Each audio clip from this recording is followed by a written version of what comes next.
Good to go. Hello, thank you for joining Washington Bernie Kratz, Our Revolution vetting interview for CD2 Stoney Good to Bird. go. And uh, thank you for joining us, Stoney. Can you tell us a little bit about yourself? Hello. Sure. Well, as you said, my name is Stoney Bird. I'm running for Congress in the 2nd Congressional District, which runs from Bellingham to Linwood. And I want to show you something. I don't know whether, can I show this like this, or should I show it, can I? Well, it's not something you can read, but if you can tell us what the green indicates. Okay, yeah, you can't read it at all, but what you can see is that there's a long list of things which actually are possible government programs. And on this side is the views of likely voters across the political spectrum about whether the government ought to adopt these programs or not. And as you can see, there's at least a plurality all the way down the list, and in some cases a huge majority. And for many of them, a huge majority. And they were a list developed by progressives and then shown to the likely voters across the spectrum. And the top one is allow the government to negotiate drug prices. And then it goes fair trade that protects workers, the environment, and jobs. End gerrymandering, Medicare buy-in for all. I'm just picking a few of these things. Require the NSA to get grants, expand Social Security benefits, Green New Deal, millions of clean energy jobs, and on it goes. The voters all support those things across the spectrum, and Congress is sitting on its hands, both Democrats and Republicans. And I show this to people. I'll tell you how I'm doing that in a moment. And they said, yeah. Where can we find that? Where can we find that graphic? You can find it on my campaign website. It was produced by something called the Progressive Change Institute, maybe in 2015. But when I've been to their website recently, I haven't found this. But luckily, I grabbed it when they did have it on their website, and you can find it on my campaign website. And another interesting thing is that this is all the likely voters. The subsequent pages in this report show how each of those issues breaks down among Democrats, independents, and Republicans. And they all support them, all of those things. I mean, there are half a dozen that the Republicans don't support, and there are 2 or 3 that the independents don't support, but basically everybody supports all of them. Absolutely. We've been saying that's a major motivation, and is a reason why apart from general impressions, why I think that there might be some hope for a Green in the 2nd Congressional District, but we'll see. And the context in which I'm showing these things to people is that I'm collecting signatures on a filing fee petition. In Washington State, you can pay the filing fee, which in my case is $1,740, or you can hand in the same number of signatures supporting your candidacy. So I have to get 1,740 signatures of registered voters in the district and hand that in during filing week. And I've gotten close to 700 by now, and so 1,000 more to go. Actually, probably about 1,400 more to go because you want a cushion. That's right. And you are running as a Green Party member? I am. Excellent. And have you been a Green Party member for long? I actually a member of the parties for about 5 years. I started voting Green when Ralph Nader ran in 2000, and I voted for Green candidates for president ever since. There aren't as many Green candidates to vote for as I would wish. So maybe I'm a slight corrective to that. Excellent. And can you tell us what you've been doing politically in your life, and especially the last few years? Sure. So I should say that I started my adult career as a corporate lawyer. I worked for Mobil Oil for a number of years, and then for a big electronics firm called Harris Corporation, and I served as Harris's European lawyer based in England in the late 80s, basically doing corporate deals where you really see where the rubber hits the road for corporations. By then I was in my mid-40s, and I began wondering whether I wanted to keep doing that for the rest of my life. I had no idea what an alternative would be, but I was married at the time, and we moved to the Skagit Valley in 1990, and it took years, but eventually I began getting involved in local political stuff, in environmental stuff, transportation. I led a couple of campaigns on behalf of Skagit Transit so they could recover their revenue after I-695, the very first Tim Eyman initiative. And I was involved a lot in growth management stuff. We formed a peace group in 2003, I think it was, that involved a lot of organizing. And then I was involved in an effort to form a community alliance, a community organizing effort between roughly 2005 and 2010. I had a brief relapse into corporate law, actually joined the Washington State Bar for the first time in 2006, and was working for a startup biodiesel company here based in Bellingham. But then in 2011, the potential coal port north of Bellingham, at Cherry Point, became a huge community issue. And with a lot of other people, I was trying to get a Bellingham City initiative passed that would have banned the transportation of coal through Bellingham. To get to the coal port, the coal trains from Montana and Wyoming had to come through Bellingham. And it would have banned the transportation of coal through Bellingham. It would have said that corporations that want to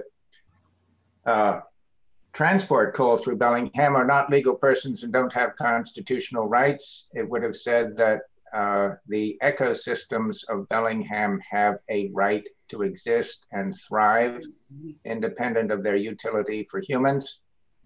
And that the people of Bellingham have a right to govern themselves, an inherent right, not just because the state grants them that right. And all of that was illegal.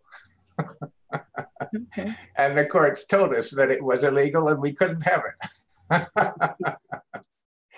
So, and then the other, I suppose, political kind of activity that I've been involved in relates to 9/11. I've spent a great deal of time studying the physical evidence of the collapse of the buildings at the World Trade Center, the 3 buildings, right? Everybody knows about the 2 tall towers, but a 3rd building fell down. Building 7, right? Building 7. Yeah, on that day, afflicted only, as far as the government knows, by office fires. And, you know, that's all, it's all hokum. The government story is all hokum, and the media story is all hokum. So we put on events here. Most recently, we've applied to Whatcom Community College to see. There's a great group called the Architects and Engineers for 9/11 Truth, and maybe some of you know about it. And they're 1-hour videos have been approved for continuing education for architects by the American Institute of Architects. And so we're asking Whatcom Community College to see if they'll put it in their continuing professional education curriculum, probably in the fall. Anyway, so that's some of the stuff I've been involved in. Have you heard of Sander Hicks? He's running for Congress in New York. He came out here. He also speaks on 9/11. He was out here just a couple months, well, within the last couple months. We had a progressive social. I wish I would have known. I would make sure. Sure, that'd be great. So yeah, I know of him. Yeah. Because another group that I'm involved with, the Lawyers Committee for 9/11 Inquiry, yes, has just presented to the U.S. prosecutor in Manhattan their request for putting all the evidence of crime on 9/11 before a grand jury, and Sander Hicks was the sort of MC of the press conference. So that's the first I've known of him, and I actually helped draft the petition to the U.S. prosecutor, U.S. attorney. Oh wow, that's cool. Okay, sorry, Courtney. That's all right. I was juggling. I was saying to myself, do I dive into the list or do I address Sander Hicks? So thank you for making that decision. You're ready. You're welcome. Before we go into the list, right before, can I ask you, just get some anti-corruption little question out of the way here, and then we'll go to the rest. So I don't know if you've ever heard of Represent Us. It's a nonpartisan movement. Yes. Okay. Have you signed onto the American Anti-Corruption Act yet? My belief is I did it when they first appeared on the scene, what, 4 or 5 years ago? Beautiful. What are your opinions on campaign finance reform, super PACs, and the Citizens United decision? They're appalling. But maybe I can bring a little bit of a corporate lawyer's perspective to all this. The problem dates back to 1886, when the Supreme Court first said that corporations are persons, and then it took a giant step in the 70s when the Supreme Court said that money is speech, and then Citizens United is the end of that very long, it's just the tail on that huge, enormous dog. And all of that has to be overturned. Right. It's crazy. Can I ask you, how are you fundraising for your campaign? And would you be taking any corporate or special interest money? No, I won't be taking any of that kind of money. And fundraising is not something that we've engaged in yet. We probably will engage in some fundraising. I'm thinking of crowdfunding. I haven't precisely formulated the rule that I will follow, but it'll be something like not accepting donations except from individuals and except under $200. Oh, beautiful. Okay, thank you very much, Courtney. Thank you.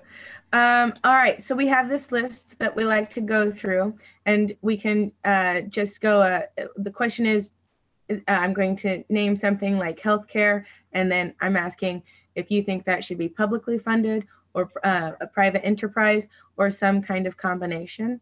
Mm-hmm. And then we can pull from that for further discussion when we're through the list, if that's all right with you. All right, so healthcare. Primarily publicly funded. Okay. Postal service? Oh yeah, publicly. Schools? Publicly. Well, primarily publicly, I guess. Right. And then prisons? Publicly, entirely.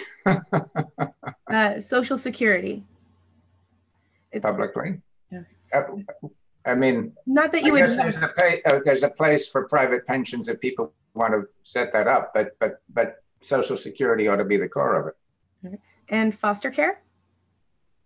Publicly.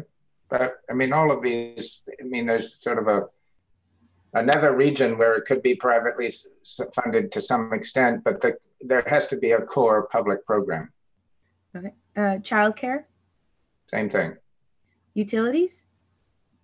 Yeah. Water? Yes. Internet and cell service? Yes. Public lands and natural resources? Yes. Banks? Yes. Mass transit, as in airways, railways, ferries, and bus? Yeah. Infrastructure? Yes. Yes. Military and its associated industrial complex? Yes. Veterans Administration? Yes, for sure. Scientific funding? Yes, same deal. Okay. Space exploration? Yes. Libraries? Yes. Community housing? Yes, and I want to tell you about a wonderful exhibit that's in Bellingham right now when we get to that point. Okay. Elections? Oh, for sure. First responders? I mean, elections ought to be exclusively publicly funded. Absolutely. And then first responders? Yes. And then we're wondering if, so there's this idea of a caregiver's basic income that we're teasing out, where if you are caring for your children or elderly family members or family friends, if you're providing caregiving, that you receive a basic income and that it count towards your Social Security. Is that an idea that you might support? Absolutely. And I mean, I would support a universal basic income for everyone. Okay, excellent. So, so that's the end of our list as it exists. And we ask if there's anything you can think of that you might add to it.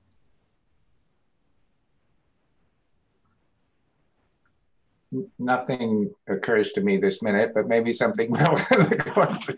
Absolutely. It's not supposed to be a trick question. It's also to help us round out our list. Sure. But so there are some things like you were talking about that, like schools and a few other things that could have a public-private mesh. I mean, there are private schools. When I say I want public schools properly funded, I'm not trying to put out private schools. I am trying to avoid charter schools. Yeah, I agree.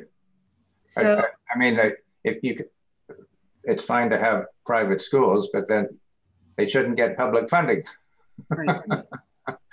And that's more or less the comment across the board, I would say. Yeah. And was there anything else you wanted to address on that list? Would it be all right to mention this wonderful exhibit about housing that's going on in Bellingham? Absolutely. So it's an exhibit that describes the model for housing that they use in Vienna, Austria. It's called the Vienna model. And there's a lot you can find out about it on the web. But in Vienna, and they've been at this for 100 years, over half the housing is owned either by the municipality or by nonprofits. And so that's one important factor. And then the other thing is that when they're looking at any new proposed housing development, they evaluate it on four, what they call pillars. One is cost, one is the social aspects of the project, one is the ecological aspects of the project, and then, the fourth one's flown out. Oh, the aesthetic. The aesthetic. So each housing development has to get good marks in each of those areas. And some of them are specifically set up to be car-free, for example. But the result is, overall, everybody in Vienna has a decent place to live. Everybody. That's Wonderful. And you said car free? Some of them are car free? Some of them are car free, or, at least discourage cars a lot. No special dispensations for parking, so which makes it overall a cheaper project, right? Or per unit of housing cheaper. And that means it has to be proximal or service extended. And each development either has its own basic services, grocery stores and post office and laundromat and all that stuff, or is near something that people could walk to. That's beautiful. We're talking. It's absolutely beautiful. And Vienna is rated, at least by some people who do these things, as the most livable city in the world at this point. That's impressive. We have a ways to go. Yes. We do need to think of aesthetics, and when we put in multi-family housing, making sure there's green space and services and there are parks all over the place in Vienna. Mm-hmm. Yeah, if you don't have home ownership intermingled with multi-family housing or some other solution, it becomes a derelict as a neighborhood. Right. So, and taking care of the places is always part of it. And one of the key principles is that each development has to have a class and ethnic mixing component. So you can't form ghettos. I would include into some of that community gardening spaces. I bet I'm sure there's some of that too. Plenty of that. It really builds community. I'm an avid gardener and advocate for community gardens, and believe that community gardens have the opportunity to bring the community together on a level that is you just can't have in a regular apartment complex, No, you can't. Right. If you're side by side with people pulling weeds, it's a different thing. And to me, a weed is just a plant you haven't met yet. Or you haven't been introduced to properly. That's right. That's exactly right. So I will take a bit of a left turn here. I'm reviewing your candidate vetting form, and in regards to the gun laws, your answer was, because the question is, do you support common sense gun control and improved background checks, like ban on assault weapons, and your answer is, even better would be sharply limiting rules on gun ownership, but the Constitution, as interpreted by the Supremes, I assume you're not talking of the musical group. I'm not. And probably does not permit it. So can you tell us about your thoughts on what would your ideal gun laws be? I've lived overseas quite a bit, and I'm not sure I'm right about this, but I think that in Germany, for example, you're allowed to own a gun if there's some kind of certification that you're going to use it for hunting. Otherwise, you're not allowed to own a gun. And something like that sounds pretty reasonable to me. And you can only own guns that you would use if you were a hunter. Okay. Not a lot of handguns and automatic weapons there, I suppose. Not too many. I mean, a shotgun maybe, and if you're hunting deer or something like that, an appropriate gun for that purpose. And then so disarming America, can you address, would you also disarm the police force? That's an interesting question. And one of the places I used to live was England, where the bobbies are not armed, mostly. They have plenty of arms that they can bring out if they think need is arising.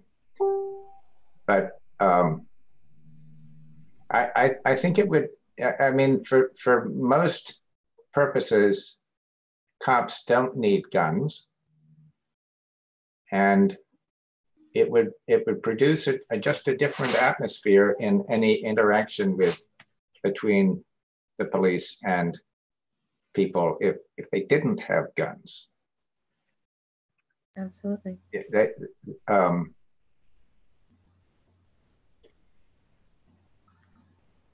That there are lots of police forces that say they want to have good community relations. Well, if you approach someone with a gun in your holster, not to speak of in your hand, that sort of makes it rough to have good relations. Yeah. And then do you, in the interim, between, say, the reality of now and getting to the point where Americans, including the police force, have fewer guns, what are there any ideas you have of that you could enact sooner beyond maybe some of the commonly discussed ideas of background checks completed and not slid through because of 3 days or? Mm-hmm. I don't have specifics in mind, no, for immediate stuff. I mean, there's this is not immediate either, but one of the things that operates in people's minds, I think, is the fact that the U.S. itself seems has a great tendency to try to solve its problems by throwing bombs around. And so that's our model. That's how you get what you want. And you know that has to have a different model. Rhonda or Linda, do you have any questions? Linda. Yeah, I do. Because I am also third party Stoney, I hear the most ridiculous things. I'm sure you hear the same ones, which are basically, I'm never going to vote for a third party person because they never win and I'm just throwing my vote away. So I'll vote for the person I don't agree with instead. So what do you say to such things in the nicest way? What I say to them is I show them this and say, if you really want to waste your vote, vote for a Democrat or a Republican, because they're not doing what we need. And they've been in office for years. And then I also say, the immediate vote that I'm asking you to give is in the primary, and that doesn't throw the election to a bad person, or from your point of view, a bad person, but it allows all the voters, including you, to the possibility of voting for someone you really like when the general election comes along. Absolutely. What legislation would you sign on to once you get into office or help produce once you get there? Oh, Lord. It's this whole list. On the other hand, I guess I'm not under any illusions that because one Green shows up in the halls of Congress, all the other 434 people are going to just snap to and adopt all this. But right, well, we don't expect. What would be your top three? Top three. Oh dear. Let's see. Well, universal health care would be one of them. Woohoo! And gerrymandering. Yep. Which means basically adopting proportional representation and probably free college education. Did I hear proportional representation? You did. Woo! I love those words. Mm-hmm. Oh, I guess that I should mention that one of the other activities that I'm very much involved with up here is there's a Fair Vote Whatcom chapter, and we almost got together a Bellingham City process to change the city charter so that there would be proportional representation elections to the city council. But it was that, as probably everybody here knows, their state law doesn't permit that. Right. Now I remember why you look so familiar. I met you during a weekend of Fixed Democracy First. There was a democracy weekend that we all came in November. Yeah. The Democracy Hub and Fair Vote. So I'm like, so now Tyler, do you have any questions? I saw you unmuted yourself. So yeah, can you hear me? Yes. Yeah. Do I have audio? Great. Okay. Stoney, I'm Tyler. Are you familiar with the court case Laverne versus U.S. House of Representatives and/or the resurfacing of the Congressional Apportionment Amendment, aka Article the First? I'm not. Okay. Cool. Great. I'm going to write you about that. Especially being a lawyer, it's the reason I'm running for Congress, both in CD2.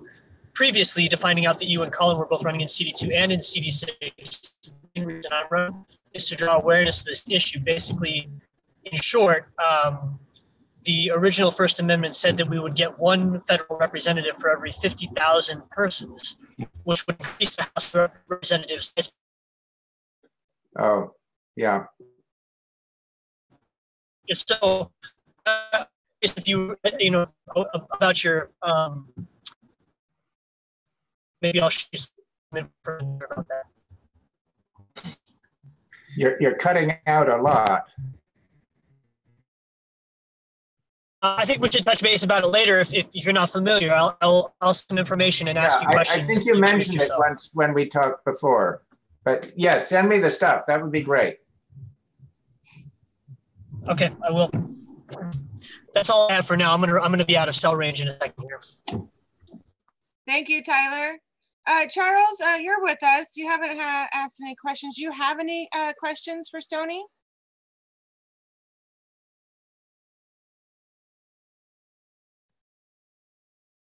Don't know. I got one more. I just pulled over, and I think maybe my signal will survive. Oh, perfect. Stoney, if you were to not make it through the primary and Colin did, would you support him? I probably would. I haven't studied the Workers' Party greatly, but it sounds like the kind of party I would support. Excellent. Thank you. I do have a question. I saw on your vetting form about your answer to climate change, and you say that it's propelled by consumerism. What would you do to combat the impact of consumerism? Would you look to ease the pressure of consumerism, which seems overwhelming when we think of free speech and advertising, and then or would you just make sure that what was being consumed was more environmentally friendly? How would you go about addressing that?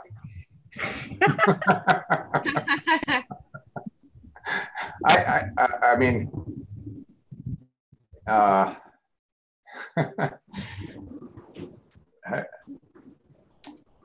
you'd have to, you see, the way they did the housing thing in Vienna is they decided on the policies they wanted to pursue, and then they invited architects from around the world to come up with the actual designs of specific housing projects. And maybe something like that would work. I mean, you'd have to get the political decision that you wanted to change out of consumerism. And then maybe you could invite all the advertising firms, all the PR firms, and say, okay, here's our aim. Put your brilliance to work and help us get there. Because like it or not, we're all participating in this bringing on the Holocaust. Absolutely. And then I like to discuss permaculture. Have you heard of permaculture? I've heard of it. I've never really understood it. It's really a series of solutions, primarily to agriculture, and it reduces input. So when you think of input, it's like water, fertilizers, things that you bring onto the land. So it reduces that, and it maximizes output harvest. And, it can also change climate. So in arid areas, it can small parcels of land have increased rainfall in their valleys by leaps and bounds. So it's a way to reverse desertification. And I feel like it's one of those things, instead of exporting our worst consumables, we can export some of our best solutions. Not that we should own permaculture. It was developed in Australia, and all the solutions really are tied to indigenous peoples. But there's also evidence of China using permaculture with science to change vast swaths of desertified land into thriving farmland.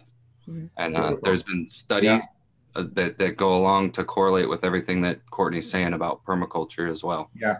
So I have a little bit of experience with something called biointensive agriculture, which sounds quite similar. I live in a duplex, and for a while there was a wonderful couple living in the other half of the duplex who turned practically all of our yards front and back into biointensive stuff. So I think it's similar. It's about diversifying every square foot. So in a monoculture crop, we have one plant per square foot, one variety, and then in a biointensive and or permaculture environment, you could get 50 or more varieties of plant in a square foot. Yeah, right. And they all supplement one another and support one another, and absolutely are not subjected to an epidemic. Linda, do you have more?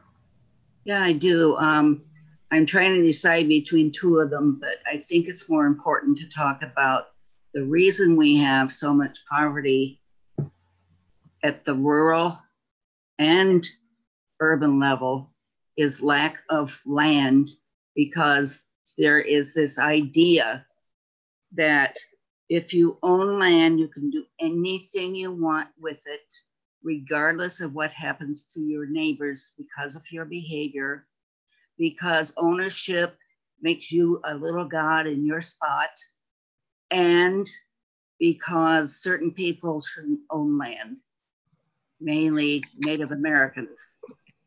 And so these are among the things that really bother me. I know quite a lot of the history as to how we got here.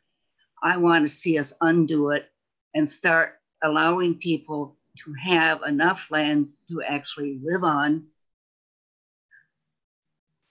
and survive in a manner that would have been considered okay during the Great Depression instead of worse than. And I want to know ways how. I know the first one in my mind is to not allow easements by companies other than governments, by companies to people's land, especially farmland and where they live. Yeah, I think my answer would relate to what I said about housing in Vienna, where they've taken most of the residential land off the market, in essence. I mean, the market can get you a certain distance in some ways, in whatever area you apply it to, but then it stops doing what we need, and the only answer that I'm aware of is what they've done in Vienna. The land's either owned by the municipality or by nonprofits, so it's taken out of the market, and something like that, and then you administer it so that everybody's taken care of. I would like to take a look at something as a non-urban environment.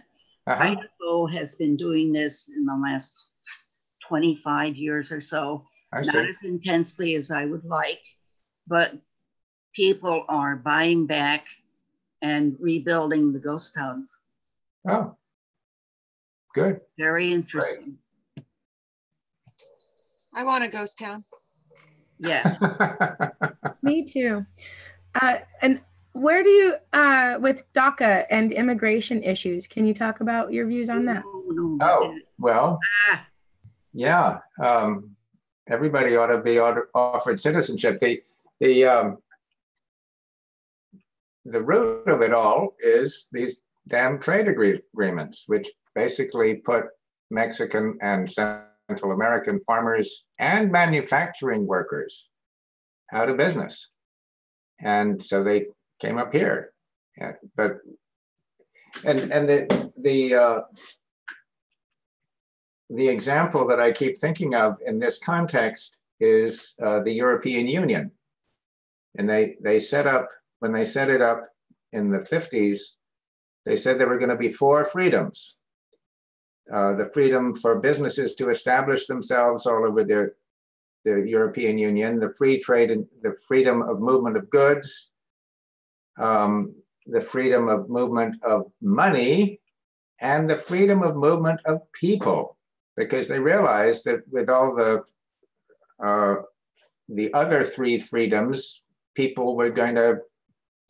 things were going to be disrupted somewhat, and so people needed the freedom to move wherever they needed to move to get work and survive. But we left that part out when we negotiated NAFTA, and not to speak of the World Trade Agreement. And then on that, I like to also, it's my understanding, though I'm not a scholar on the subject, that tribal members at the Canadian-US border have free travel. There's something like that, and I don't really know the details of it at all either. And then, but somehow the indigenous people at our southern border do not have that same right. Linda? You knew I knew that.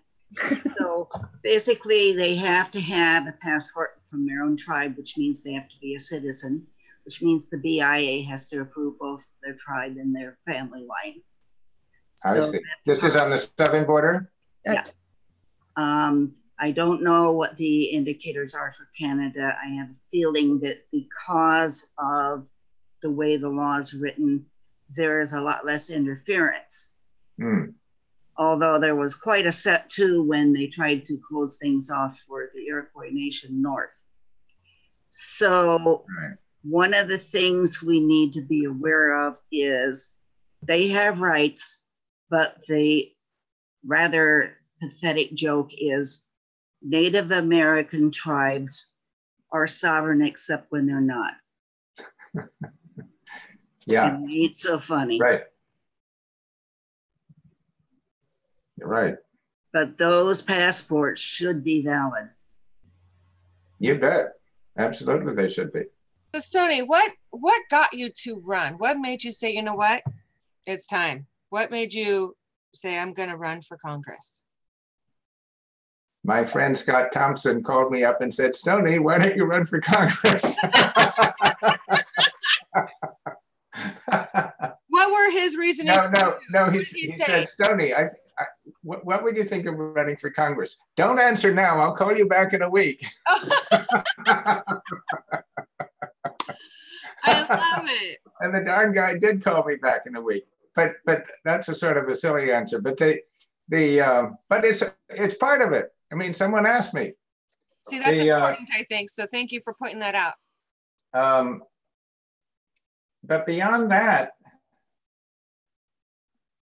it's what's in the air. I mean, everybody, lots of people think the whole system is just cuckoo. And maybe this is the year when a third party can budge, well, get people who aren't registered to register, people who don't vote in the primary to vote in the primary, and people who are disaffected Democrats or even disaffected Republicans can say, okay, I've had it with those guys. Here's someone I want to support. Who knows?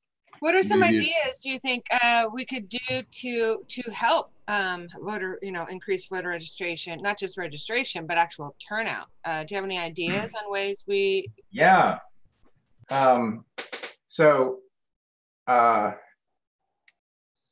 We'll see if this works, but I've got a bunch of people on my team who are familiar with social media, and in particular, familiar with social media that young people pay attention to.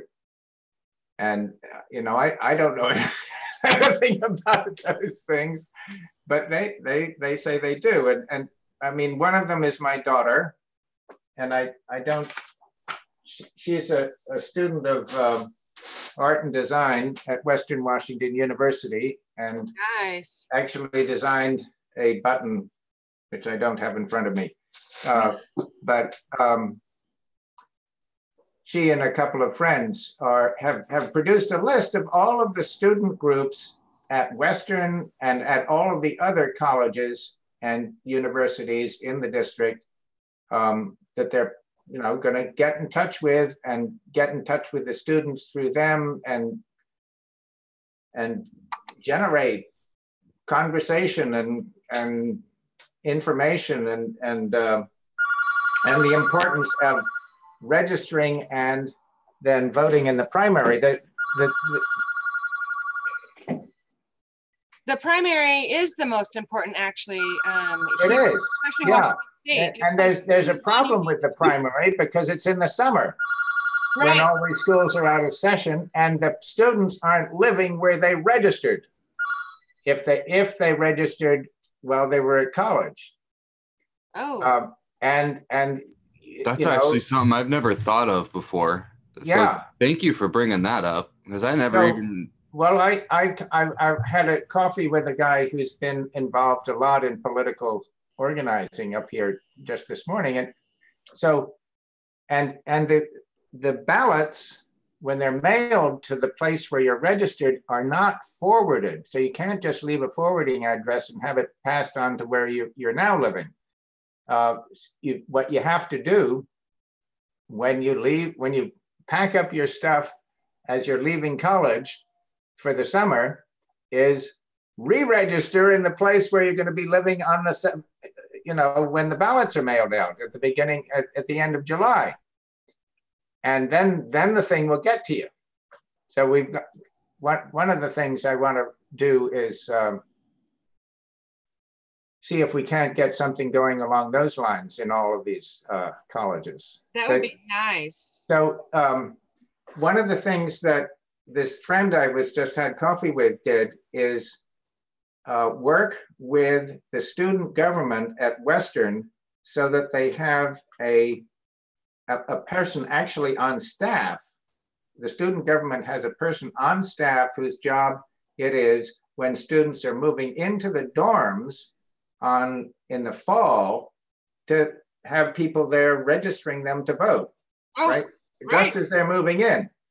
They don't have something like that as they're moving out at the beginning of the summer. So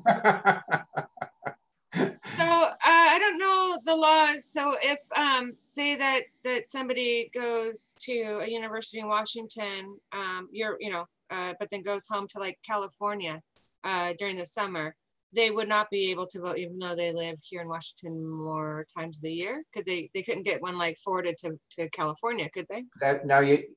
The ballot mail is not forwarded.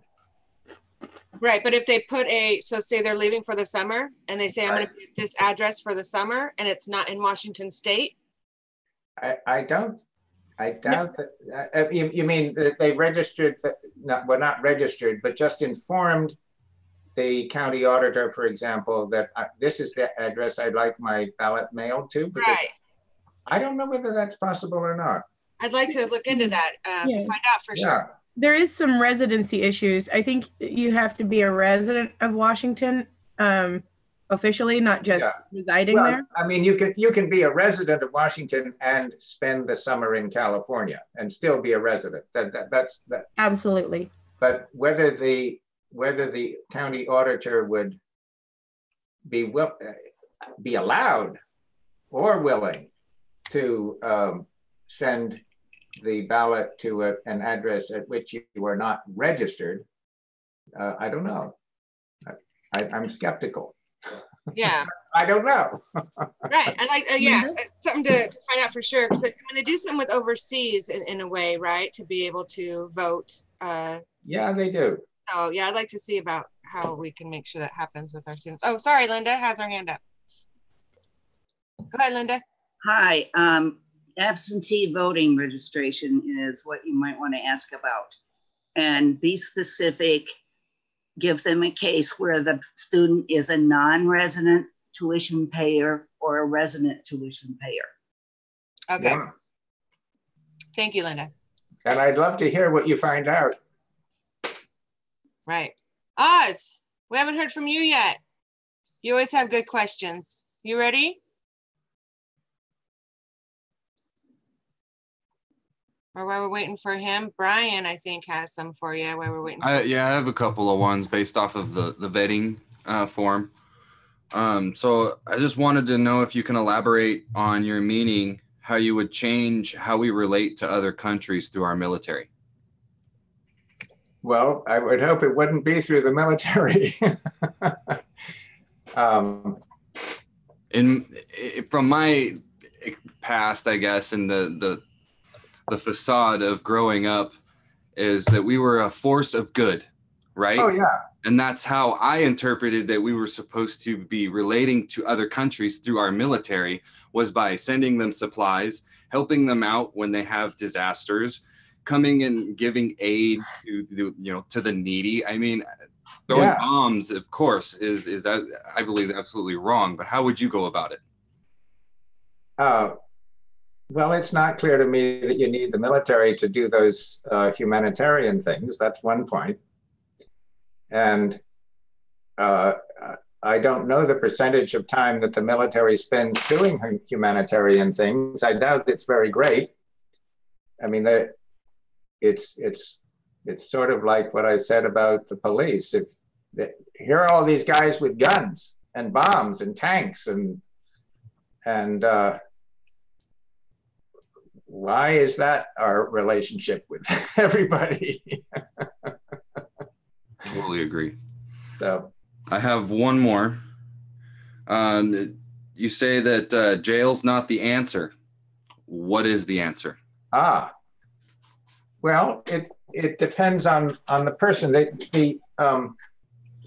There's been a big controversy in Bellingham over whether the community needs a new jail, a much bigger jail. And some authorities have taken projections of the growing population of people in jail and just run it out over a decade or two and said, yeah, we need a jail that's twice as big.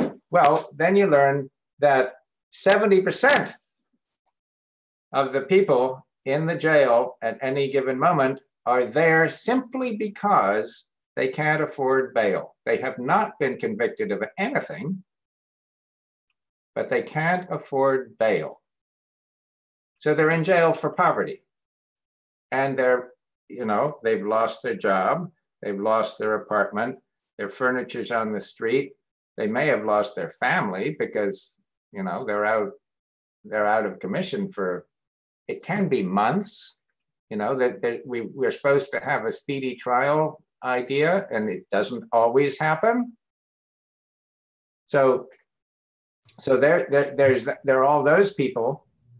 I would argue that medical costs are one of the contributing factors to why people become homeless. I mean, absolutely they are. Costs, and also there's been people bringing up injured workers, that there's a war on injured workers, and that we need to facilitate the workers, because as soon as they get injured and they can't afford to work, then what are they going to do? What are they going to do? Exactly. And so, I mean, and in the back of my mind, I keep coming to this exhibit about how they do stuff in Vienna, and all the housing is arranged so that people are not left in the lurch. And we've got to do the same thing. I mean, I don't know the figures, but a lot of the people who end up in jail have mental health problems or drug problems or alcohol problems. And the worst place, the worst way to handle people like that is by putting them in jail.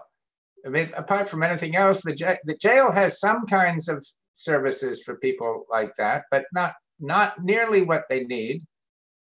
And their lives are ruined in the meantime.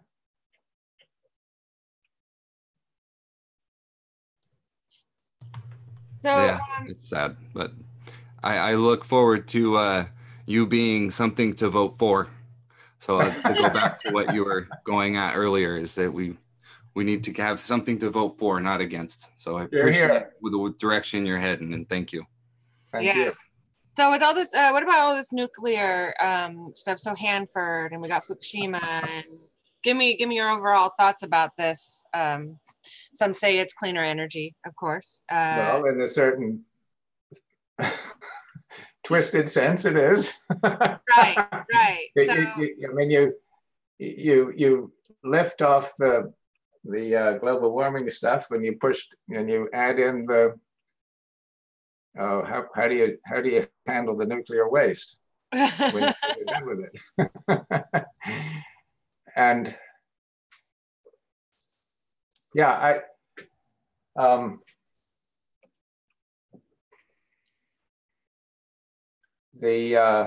would you be a proponent of a Yucca Mountain type solution?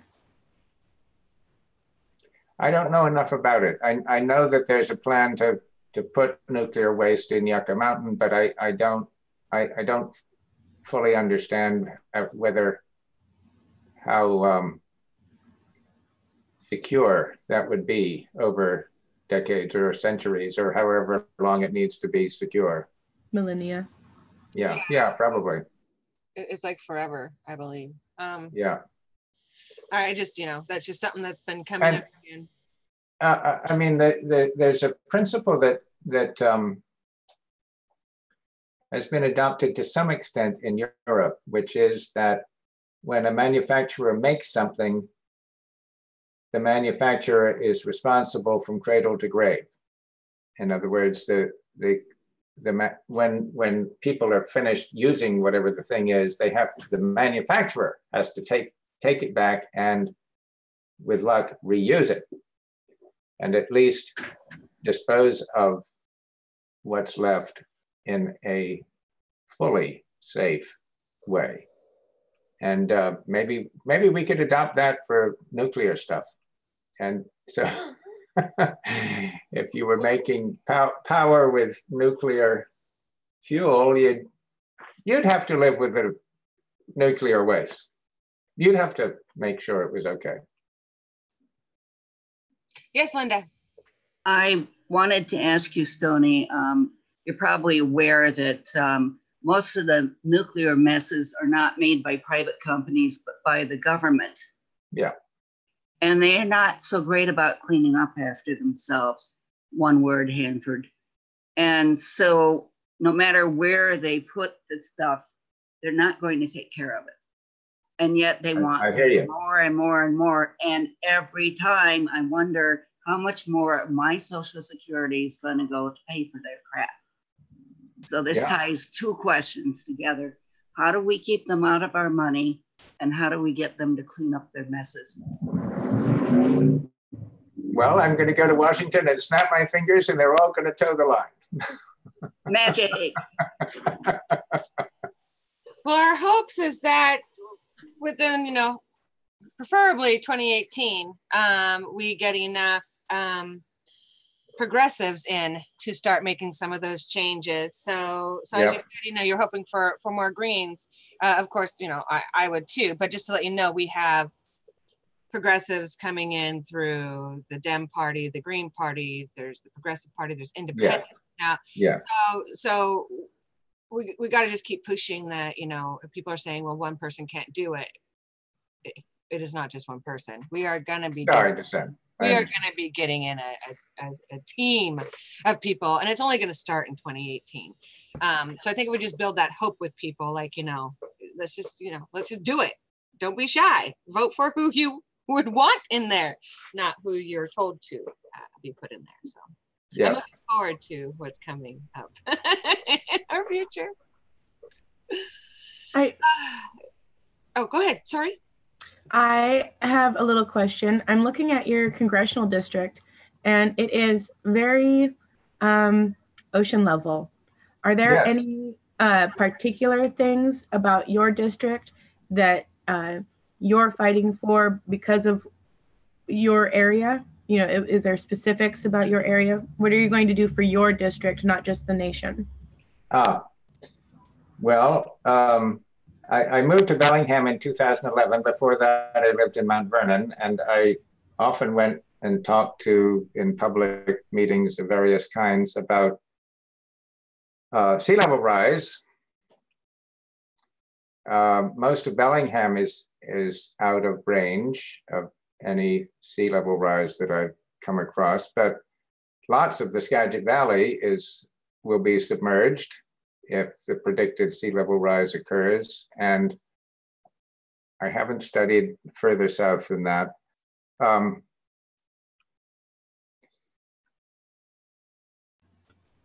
But it's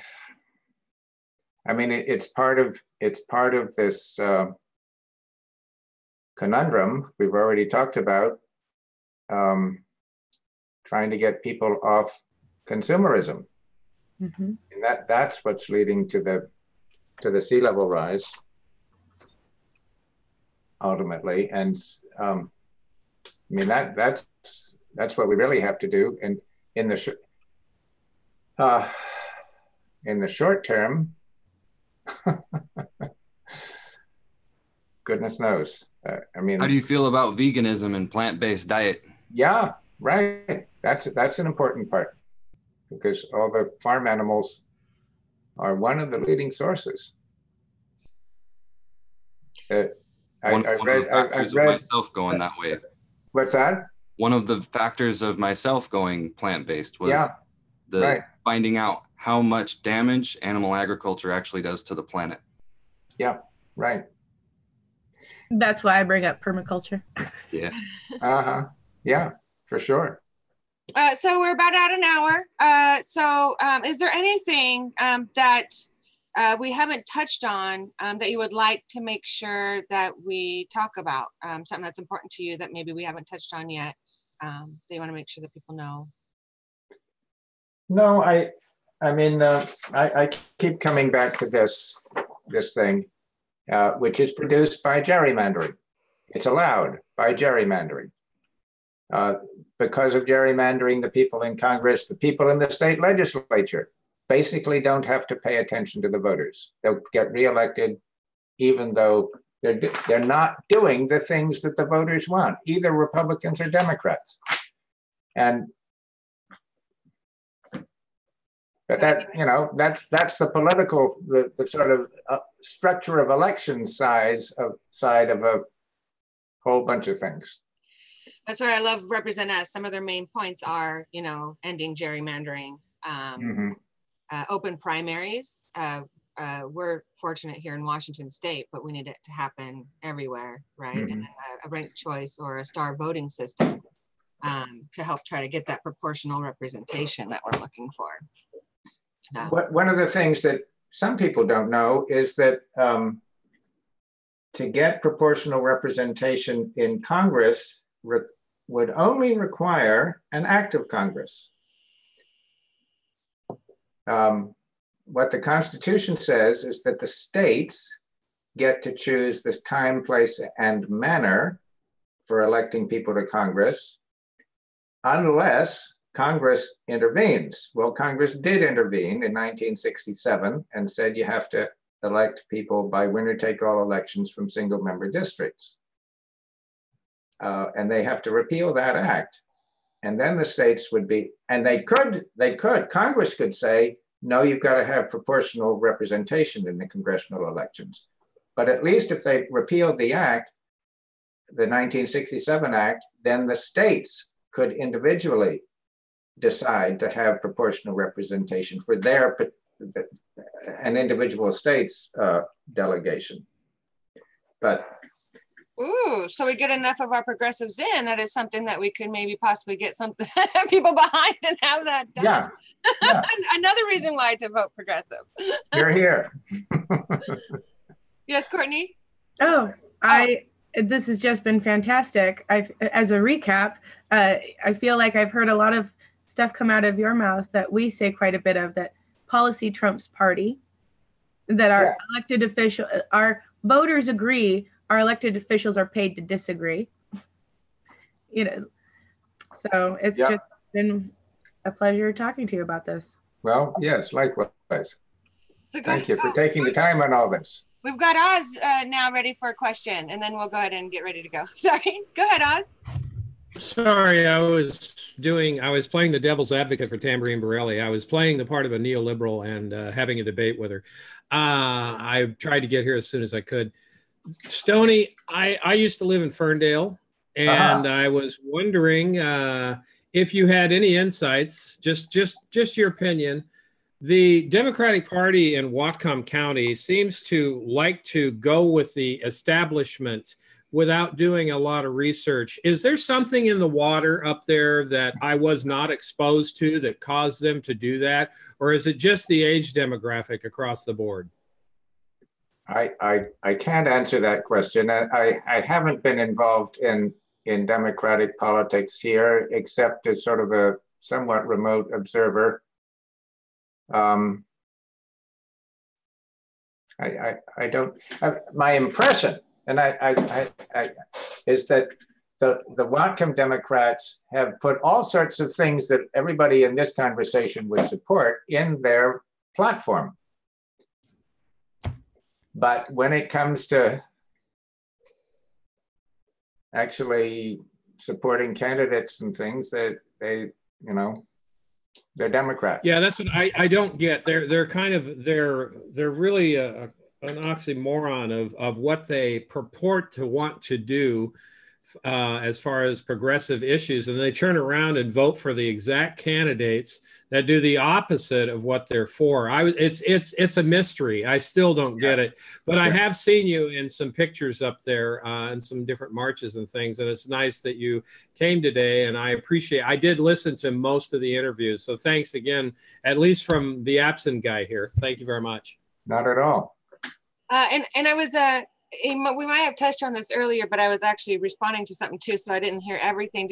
We talked about 1600, and did we talk about 1631 as well? Initiative 1631? Not today. Okay. So one thing we really we would like our candidates, or every candidate, to do, versus most of them now, establishment, instead of just saying that you're for something, we actually like to see people walking the walk. Are you open, to you and your campaign, to carrying around the ballot petitions to gather signatures throughout? Yeah, sure. I mean, I often find people holding those ballot petitions in the same places where I'm gathering filing fee signatures. Beautiful. Yes, it usually does come hand in hand, but if you have people door knocking for you, we do have candidates that when people are door knocking for them, they have those too. Oh, I see. So we really encourage walking the walk, because we're done with people just lip service. So I thank you. I'm glad you're that. So we're coming to the end. So now why don't you just go ahead and give a good spiel of what you want people to really get to know about you, where they can find you at, and what we can do for you, what kind of things you are needing from your community to help support your campaign. Okay, well, I think I've addressed the first part of that. I mean, it's gerrymandering. That's the thing that really bugs me. And as for finding me, there's a campaign website, stonewallforcongress.org. And there's a Facebook page, Stonewall Bird for Congress. So is that what you mean? Yep. And then my daughter and her friends at Western are going to come up with a whole bunch of others. I guess. Beautiful. And as for what you could do for me, contact all your student friends and anybody under 35, actually, because the people under 30, the millennials are registered somewhat more than the college-aged people, but not a great deal more. And they vote somewhat more in the primary, but not a great deal more. And tell them they've got to do those things. And the nice thing about the millennials probably is that they're not moving out of their dorms in June, and therefore the ballot won't follow them. They're probably going to be in the same place when the primary comes around. So, but so those are important things. And if anybody, I'm sorry, who in here lives in the 2nd district? Anybody? No one here in particular lives in the 2nd. Okay, I'm close to I was going to ask you all to gather signatures on my filing fee petition, but that might be a little bit extreme. Oh, will you be coming to the Medicare for All March, May 6th? Probably not. Okay, if you can think about it, we're hoping for a big show, and that's where a lot of our candidates are going to hopefully finish up gathering any extra signatures they may need, because it's statewide kind of coming together. Yeah, right. Yeah, one of the facets of my life is that I got rid of my car about 15 years ago. And so if I were to come to something like that, I'd either have to carpool with somebody or take public transit, and that takes a while. Okay, well, we might be able to help you with some carpool, though. We are working on carpools from across the state. So I see. If you're interested, we'll patch you into those people who are organizing that. Beautiful. I'm fairly close to CD1 though. I'm in Granite Falls in CD2, excuse me. I'm in CD1, which and I make frequent trips to Marysville and Everett. So if you want to exchange emails, we'd be able to set something up. And if I'm in the area, be able to gather some signatures. Sure. What's your email? I can send it to you. Okay. I'll send it to you. You know how to reach me? Yep. Yeah, okay, great. Oh. Did you have another question, Oz, or are you just waving by? Waving by? All right. Well, thank you. It sounds like you got people who want to get a hold of you. I'm sure you're busy.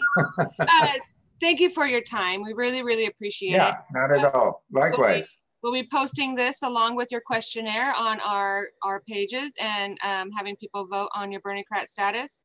And then we'll get to the next step. We'll send you the information on the next step to go forward for the endorsement. Thank you again very, very much for your time. Thank you. Thank you. Talk to you later.